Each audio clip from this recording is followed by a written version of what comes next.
Mga kabayan, arestado ang isang big boss ng Pogo Hub sa Porac, Pampanga matapos lusubin ng Presidential Anti-Organized Crime Commission o PAOC ang 5 bilas sa Puntana Park, Pampanga na pinaghihinalaang pinagtataguan ng mga foreign nationals na tumakas mula sa Pogo Hub sa Bambantarlac at Pogo Hub sa Pampanga.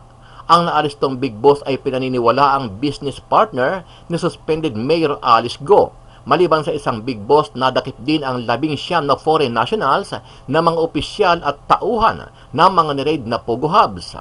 Ayon sa Philippine National Police Criminal Investigation and Detection Group, kasama umano sa naaresto sa Puntana Raid ang isa sa Chinese big boss ng Pogo Hub sa Porac. That is one of the informations that reached us. The other was they were able to escape Porac and they proceeded in this villa. Isa doon sa mga Chinese na nagkatago doon sa Clark Villas. Isa sa mga big bosses nung sa Porac. Ito pa isa yung Chinese under investigation. Yes, that's why we applied for the search warrant because he is one of our subjects. Ang nahuling Chinese ay itinurn over ng CIDG sa PAOC para sa questioning. Sasampahan naman ang kasong paglabag sa human trafficking at violation of Access Device Act ang nahuling suspect. Ayon kay Yusik Gilbert Cruz ng PAOC, nakatanggap sila ng report na dito sa Puntana Villas nagtakbuhan ang mga foreign nationals nang magsagawa sila ng raid sa Porac Pogo Hub. Ayon pa kay Cruz, natagpuan nila ang mga dokumento na kung saan ay kumpirmado na dito nga naninirahan at nagrerenta ang ilang mga opisyal at big boss ng Porac Pogo Hub. Yung mga nakuwang 19 foreign nationals, kung sila ay kasama. Kasi ang report sa atin is dito nagtakbuhan yung mga foreign nationals na tumakas dito sa Bamban at Porac Pogo Hubs. Hindi na natin dinatnan si Wang Ziang, pero yung mga dokumento na nagsasabing itong mga convicted persons for money laundering in Singapore na nakakulong ngayon sa Singapore na sila Zhang Ruijin at si Lim Bao Ying, ay nakita natin, may mga dokumento tayo nakita during the raid, yung mga resibo nila sa Puntana na si Zhang Ruijin till June 7, 2024 nagbabayad pa rin ng kanyang renta. Samantala, nanindigan naman si Senator Risa Hontiveros na isang peking Pilipino itong si Mayor Alice Go dahil sa napakaraming mga dokumento na kanilang natutuklasan at isa na nga dito ang pinakamabigat na dokumento galing mismo sa NBI. Kaya sabi ni Hontiveros, hindi pwedeng basta-basta i-deport lang itong si Alice Go pabalik ng China, kundi dapat makulong siya dito sa Pilipinas ng habang buhay para nang sa gayon ay mapagbayaran niya ang kanyang mga kasalanang nagawa sa ating bansa at sa mga Pilipino. Si Mayor Alice Guo, na sa totoo ay si Guo Huaping, ay hindi totoong Pilipino. Siya ay huwad o pekeng Pilipino. Kung ang kaso na hinaharap natin ay isang Chinese national who posed as a Filipino para makakuha ng isang elective office at kasabay pa niyan nag-identity theft ng isang Pilipina para mabigyan ng cover ang mga pogo sa kanilang iba't ibang mga criminal activities. Kung makonvict siya, she will have to serve time here in the Philippines. Sa panig naman ni Senator Win Gatchalian, 101% na kinukumpirma niya na si Alice Go at si Go Huaping ay isang tao lang at isang Chinese. Dagdag pa ni Gatchalian na nakakatakot dahil sa kagaya ni Alice Go ay nakatakbo siyang mayor ng Bambantarlac at lumalabas na napakarami niyang napaniwalang mga kababayan natin at mga botante na isa siyang Pilipino. Wala nang kaduda-duda, 101%. Si Alice Go ay si Go Huaping. Itong nangyari, nakakatakot. Pag-iisipin natin, nakakatakot to para sa atin. Imagine mo, dayuhan nakatakbo bilang mayor. May hamon din si Gatchalian kay Mayor Guo. Kung talagang sinasabi niya, Pilipino siya at mahal niya ang ating bansa, sabihin niya na kung sino yung mga taong nasa likod ng Pogo. Sa ngayon, pinasabina na ng Senate Committee on Women si Guo. At kung hindi siya dadalo sa susunod na pagdinig, kapag hindi in-honor ni Mayor Alice Guo, pati yung subpoena, and I warned her of this already, I will cite her in contempt. Samantala, tila naguhugas kamay naman itong si Senator Lito Lapid at itong si Mayor Jing Capil ng Porac, Pampanga. Ito ay matapos kumalat sa social media na siya ang nagmamayari ng 10 ektaryang lupain na pinagtayuan ng Pogo Hub dyan po sa Porac at ang kumpanyang Lucky South 99. Mayor, tanong ko lang, alam mo ba kung sino yung may-ari ng lupa na 10 hektarya? Opo, thank you po, Senator Lito Lapid. Ang may-ari po ng lupa sa Lucky South ay ang mga Cruz siblings po. They can check on the LRA, on the title of the lot there. Kaya po tinatanong ito, dahil itong isang vlogger dito, laging inuugnay po yung pangalan ko dito sa 10 hektaryang kinatatayuan ng Pogo na 46 na building. Ngayon ang tanong ko, masasabi mo ba sa kapuluhan nito, sa hearing na ito, ako ba ang may-ari ng lupang yan na dinidiin nila? Actually, it's very unfair to both of us, Senator. Pati po ako sinasabi niya na ako ang may-ari at may 50 million na bahay po ako doon. Ano ang masasabi mo dito, kabayan? Sama-sama nating panuorin ang buong video at pakicomment nyo po ang inyong mga reaksyon at sariling opinyon. Pero bago yan, muli po ako nag-iimbita.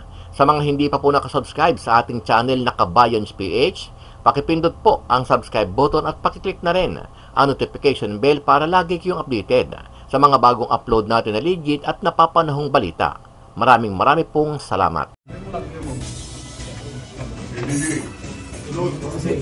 Sa bisa ng search warrant na inilabas ng Regional Trial Court Branch 81 ng Bulacan, pinasok kagabi ng mga tauhan ng Presidential Anti-Organized Crime Commission ang 5 residential villas sa Fontana, Clark, Pampanga. Dito pinaghihinala ang tumakbo at nagtago ang mga foreign national na tumakas ng salakayin ang Lucky South 99 sa Porac, Pampanga at Zone 1 Technology sa Bamban, Tarlac. Nadatnan sa lugar ang 19 na foreign national at ilang Pilipino. Inisa-isa ng mga otoridad ang mga ito kung mayroon silang kaukulang dokumento para manatili sa bansa. Yung mga nakuwang 19 foreign nationals, kung sila ay kasama. Kasi ang report sa atin is dito nagtakbuhan yung mga foreign nationals na tumakas dito sa Bamban at Porac Pogo Hubs. May mga dokumento namang nakuha na nakapangalan sa mga sinasabing kasamang incorporator ni Mayor Alice Guo sa Baupulan Development na sina Zhang Ruijin at Bawing Lin. Ang dalawa ay nakakulong ngayon sa Singapore dahil sa kasong money laundering. Hindi na natin dinatnan si Wang Ziyang, pero yung mga dokumento na nagsasabing itong mga convicted persons for money laundering in Singapore na nakakulong ngayon sa Singapore na sila Zhang Ruijin at si Lin Baoying, ay nakita natin, may mga dokumento tayo nakita during the raid, yung mga resibo nila sa Fontana na si Zhang Ruijin till June 7, 2024, nagbabayad pa rin ng kanyang renta. May 18 vault din na dadatnan ang mga otoridad na posibleng pinagtataguan ng mga passport ng mga foreign national na iniipit nila sa kanilang operasyon. Samantala, ayon sa Philippine National Police Criminal Investigation and Detection Group, kasama umano sa naaresto sa Fontana raid ang isa sa Chinese big boss ng Pogo Hub sa Porac. That is one of the informations that reached us. The other was they were able to escape Porac and they proceeded in this villa. Isa doon sa mga Chinese na nasa nakatago doon sa Clark Villas. Isa sa mga big bosses nung sa Porac. Ito pa isa yung Chinese under investigation. Yes, that's why we applied for the search warrant because he is one of our subjects. Ang nahuling Chinese ay itinurn over ng CIDG sa PAOK para sa questioning. Sasampahan naman ang kasong paglabag sa human trafficking at violation of Access Device Act ang nahuling suspect. Palagay ko wala nang lusot kapag ang NBI nagsabi na itong set of fingerprints ng isang pangalan at itong set of fingerprints ng iba pang pangalan ay magkapareho, finger by finger, logical na conclusion led by the NBI na iisang tao lamang ito. Pinakamatibay na ebidensya na para kay Senate Deputy Minority Leader Risa Hontiveros ang nagmatch na fingerprints ni suspended Bambantarlac Mayor Alice Guo at Chinese national na si Guo Huaping. Ngayong araw, inilabas ng senadora ang kopya ng resulta ng comparative examination at analysis ng National Bureau of Investigation o NBI sa fingerprints ni Mayor Guo at Guo Huaping na isinagawa mula June 25 to 27. Galing sa biometric printout ng NBI noong 2021 ang ginamit na fingerprints ni Mayor Guo, habang kinuha naman sa alien fingerprint card sa NBI noong 2006 ang fingerprints ni Guo Huaping. Batay sa report, identical o magkapareho ang fingerprints ng dalawa at iisang tao lang ang pinanggalingan nito. Para sa senadora, matibay na ebidensya na ito para umano mapanagot sa batas si Mayor Guo. Kung ang kaso na inaharap natin ay isang Chinese national who posed as a Filipino para makakuha ng isang elective office at kasabay pa niyan nag-identity theft ng isang Pilipina para mabigyan ng cover ang mga pogo sa kanilang iba't ibang mga criminal activities. Kung makonvict siya, she will have to serve time here in the Philippines. Ayon sa abogado ni Mayor Guo na si Attorney Stephen David, masyado pang maaga para magkomento sa issue dahil wala pa anya silang oportunidad para masuri ang mga dokumento at mga pinggalingan nito.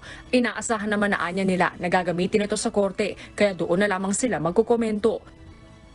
Kasunod ng findings ng NBI, nanawagan sina Senator Hontiveros at Sherwin Gatchalian sa Office of the Solicitor General na agad nang ihain ang co-warrant case laban kay Mayor Guo para matanggal na ito sa pagka-mayor. Wala pa namang petsa ang susunod na pagdinig ng Senado. Ngunit kabilang sa mga tututukan ng mga senador ang mabigyang linaw ang misteryo sa nadiskubreng isa pang Alice Leal Guo.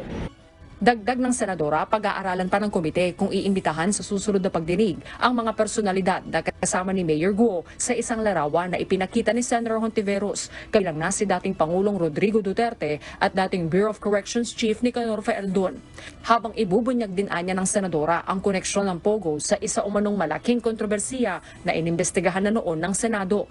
Samantala, posible namang imbestigahan din ng Senado ang sinalakay kagabi ng Presidential Anti-Organized Crime Commission o PAOC na 5 villas sa Fontana Leisure Park sa Pampanga kung saan umano nagtago ang ilang dayuhan na nakatakas sa Pogo Hub sa Bambantarlac at Porac, Pampanga. Tingin ni Senator Hontiveros, posibleng iisang grupo lang ang nagpapatakbo sa mga Pogo Hub, kaya palipat-lipat lang ang mga nakakatakas na foreign nationals.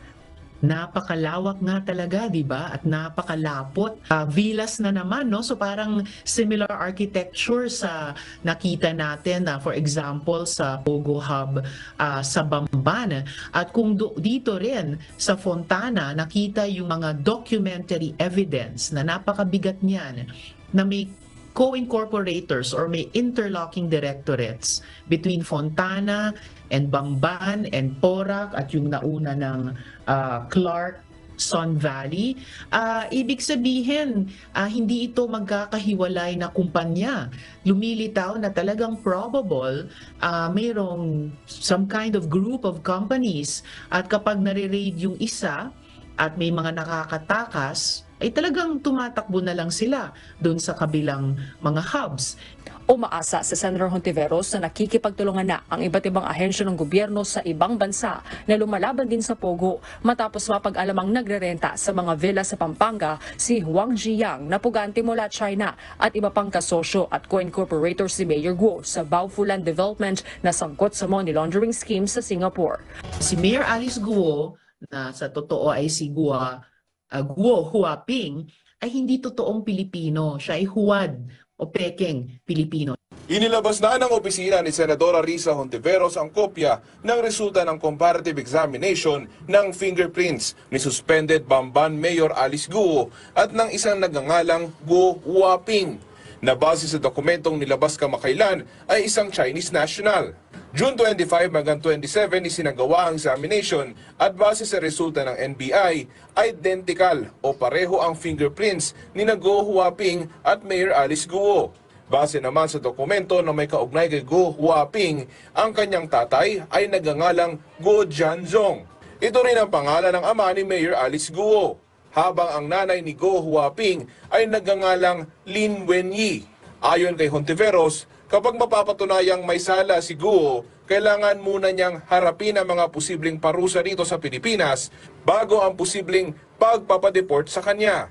Kahit magkaroon ng penalty of deportation sa kanya, kapag na-convict siya on any of those cases, she will first have to serve her sentence here in the Philippines. So kumbaga, hindi lang free pass na madedeport at dun na lang niya harapin yung consequences sa kung saan bansa siya ide-deport, but she will have to face the consequences. Maliban dito, naniniwala rin si Hontiveros na marami pang ebidensya ang lutang laban sa alkalde. Kahit yung ating mga law enforcement authorities, batay sa natututunan nila sa aming investigasyon, they felt they had enough to actually file that case of qualified trafficking in persons against Mayor Alice Guo and 14 others. Kung ang kaso na inaharap natin ay isang Chinese national who posed as a Filipino para makakuha ng isang elective office at kasabay pa niyan nag-identity theft ng isang Pilipina para mabigyan ng cover ang mga pogo sa kanilang iba't ibang mga criminal activities, so mabibigat na usapin iyan. Para kay Senator Sherwin Gatchalian, malaking katibayan ang dokumento ng NBI. Wala nang kaduda-duda, 101% si Alice Guo ay si Guo Huaping. Itong nangyari, nakakatakot. Pag-iisipin natin, nakakatakot to para sa atin. Imagine mo, dayuhan nakatakbo bilang mayor. May hamon din si Gatchalian kay Mayor Guo. Kung talagang sinasabi niya, Pilipino siya at mahal niya ang ating bansa, sabihin niya na kung sino yung mga taong nasa likod ng pogo. Sa ngayon, pinasabina na ng Senate Committee on Women si Guo. At kung hindi siya dadalo sa susunod na pagdinig, kapag hindi in-honor ni Mayor Alice Guo, pati yung subpoena, and I warned her of this already, I will cite her in contempt. Dako naman tayo sa PAOK, Yusek Cruz. Pwede nyo po ba naman kami bigyan ng broad update sa investigation nyo doon naman sa PORAC? Bago ko bigyan ng first crack at the question si Sen Lito dahil nag-reserve sila kanina na unang magtatanong tungkol sa PORAC investigation. To Dr. Casio na lang. Alright, Dr. Casio, you have the floor po. Broad update dun sa PORAC investigation ninyo. So far, ma'am, Madam Chair, the Honorable Senators, we have identified 14 persons of interest. The one that was intercepted at the Davao International Airport last Sunday, June 23, was one of our persons of interest. Ms. Xiang Ji is also known as Boss Jinga. She is the female manager that handles most of the sexual trafficking and the labor trafficking operations of Lucky South 99. Together with her husband, alias Jake, we were able to intercept them, and thank you to BI for their prompt response. They were flown back to Manila, and they are now at the BIWF, the Bureau of Immigration Warden Facility in Bicutan. Also, we have in our custody 13 of those persons of interest, ma'am. And they have been identified by our witnesses complainants, who by the way are numbers in 4. By the way, the witnesses complainants, ma'am. Siguro alam din naririnig din ni Mayor, si Mayor din tinitira din doon, at saka si Engineer. Nagkaroon na po ng hearing. Medyo mahaba lang po ng konti ito, Madam Chair, na kami ang protector ng pogo sa PORAC. Siguro naiintindihan. Kasi si Senator Wing Gatchalian, nakita ko yung report mo sa balita. Merong nakitang medyo marahas, sabi mo, pinakamarahas to, pinakamalaking pogo.